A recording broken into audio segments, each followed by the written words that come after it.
chers collègues, bonjour à toutes et tous. Quelques semaines après nos collègues du centre Jean-Pierre Timbaud, qui ont organisé le 2 octobre une journée sur la filière des réseaux et télécommunications, les équipes professionnelles du centre Suzanne Masson et moi-même vous avons convié à une table ronde dédiée au métier de l'électronique et à leur devenir. Ce n'est pas lié au hasard du calendrier, mais à une complémentarité associative guidée par une offre de formation qui ouvre une passerelle entre les aspirations des personnes en situation de handicap et les attentes des entreprises en termes de qualification. Notre histoire, celle des deux établissements, mais plus fondamentalement celle de l'association Bras Croisat, est attachée au métier d'industrie. Cet ancrage historique ne nous a pas empêchés, bien au contraire, d'élargir très tôt l'offre au métier du tertiaire ou encore aux actions d'élaboration de projets, avec Accès 5 dans les années 90 et aujourd'hui le projet Industrie et services aux entreprises. Cette complémentarité associative, nous la souhaitons plus large encore. Nous travaillons avec nos collègues du réseau de la FAGER et avec eux, nous sommes disponibles pour répondre aux besoins et aux attentes du Conseil régional en matière de formation dans le cadre des politiques concertées d'accès à la formation professionnelle des personnes handicapées, telle que prévue par la loi du 11 février 2005 et dorénavant définie dans le Code du travail. Avec en moyenne 270 000 reconnaissances de qualité de travailleurs handicapés par an, 30 000 en Île-de-France, 70% de ces personnes ayant un niveau 5 et un FA5, l'idée de concurrence est à mon sens malvenue. Au contraire, si nous voulions satisfaire l'adéquation besoins des personnes, offre de formation, attentes des entreprises, les dispositifs spécialisés comme les CRP ou ceux communément appelés de droit commun, comme tels que l'AFPA ou les GRETA, ne suffiraient pas. La mission de notre établissement est d'accueillir des hommes et des femmes qu'un incident de la vie, une maladie, un accident de travail a rendu inaptes à l'exercice de leur profession. Ces personnes sont orientées vers un CRP après évaluation de leur potentiel physique et psychique par les services médicaux des maisons départementales des personnes handicapées. Leur potentiel cognitif, leurs désirs et leurs motivations sont eux évalués par des psychologues orienteurs de l'AFPA, dont on peut souligner le professionnalisme et pour lesquels nous pouvons être inquiets quant à leur affectation à venir. La perte de leur expertise dans le processus de reclassement serait lourde de conséquences, certes pour les professionnels de la réinsertion que nous sommes, mais surtout pour les personnes en situation de handicap.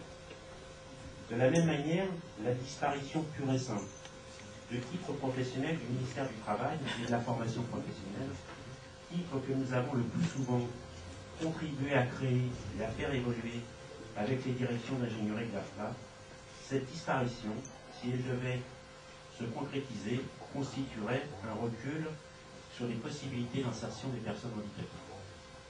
Les titres liés au métier d'électronique sont de cela. Ces titres ont favorisé et favorisent encore la qualification et l'insertion de plusieurs milliers de personnes. Pour notre seul établissement, un bilan pluriannuel de 2002 à 2007 fait état de 499 personnes accueillies. 92% d'entre elles sont ressorties diplômées et 66% d'entre elles vont trouver un emploi dans le métier appris 6 mois ou plus tard, 6 mois après leur sortie. Ces résultats, inhérents à un marché de l'emploi fluctuant, à un public évolutif, à des axes de progrès sur lesquels nos équipes doivent toujours et encore travailler, ces résultats dont on ne doit pas rougir sont aussi le fruit de relations de confiance avec les entreprises.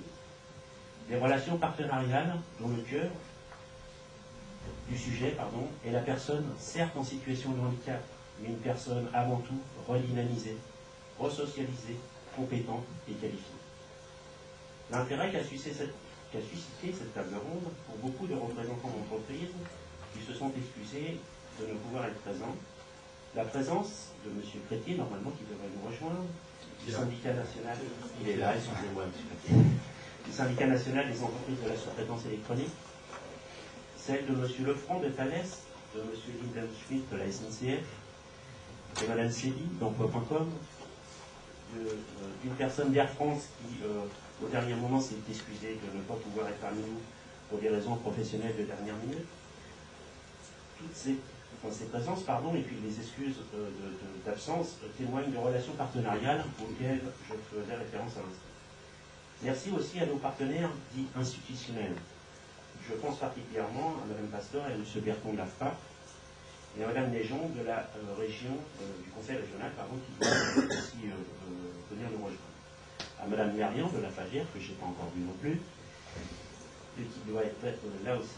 Merci aux représentants des branches professionnelles, aux représentants d'entreprises, aux stagiaires en emploi, d'avoir contribué à la réalisation d'un film qui va introduire cette table ronde et qui, nous l'espérons, attirera de nouveaux stagiaires dans une filière électronique qui, selon les perspectives de la DARES, est prometteuse de déboucher, comme par exemple dans les métiers de l'environnement ou les métiers des énergies renouvelables. Merci enfin à l'entreprise de communication Boréal et à sa digne représentante Mélanie, et aux équipes du Centre Suzanne Masson, particulièrement à Yves Perles, nouveau responsable du pôle électronique, pour avoir préparé cette initiative qui, je le souhaite, répondra à vos attentes.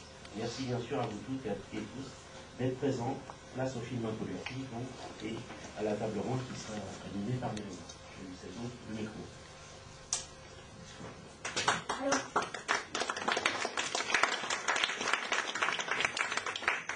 Je vais céder la parole à Yves Perles qui va rappeler le pourquoi de l'initiative et du film justement.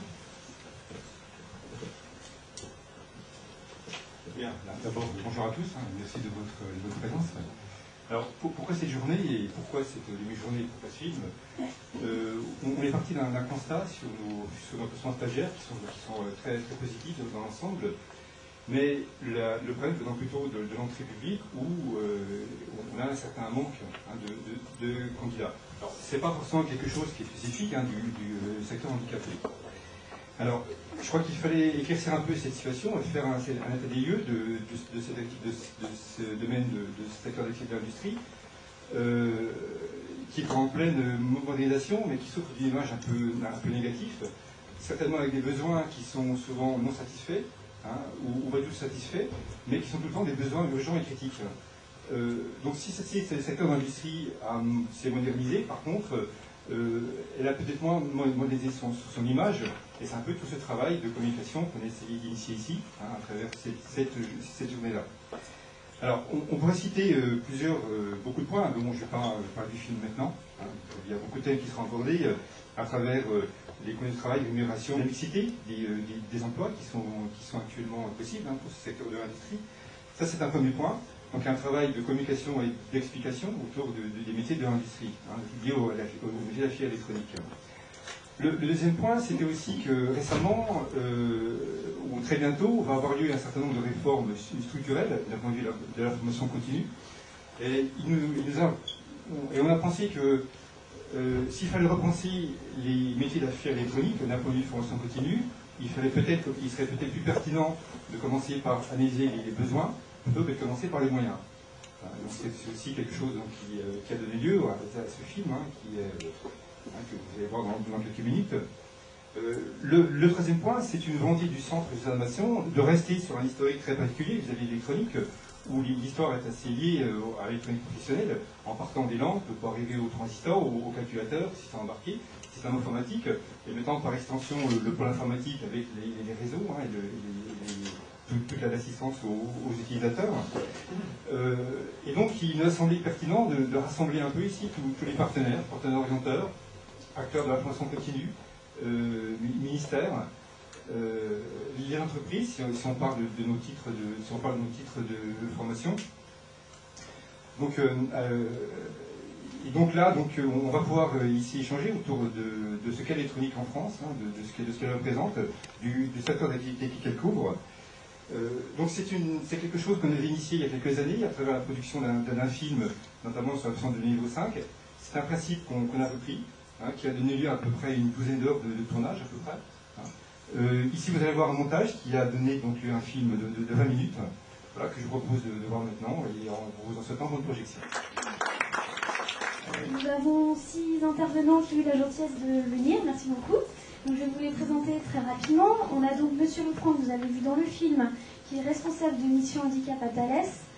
Thales qu'on ne présente plus, leader de l'électronique dans l'aéronautique, la défense, la sécurité, etc.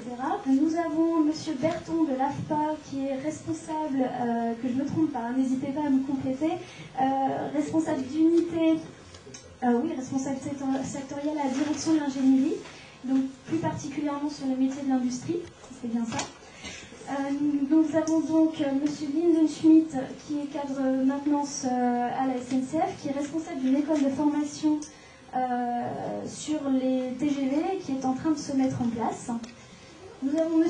Crétier, qui est délégué général du SNES, dont vous avez vu tout à l'heure son président, M. Bigot. Le SNES étant le syndicat des entreprises de sous-traitance électronique, donc les PME sous-traitantes des grands groupes, dans le domaine de l'électronique. Nous avons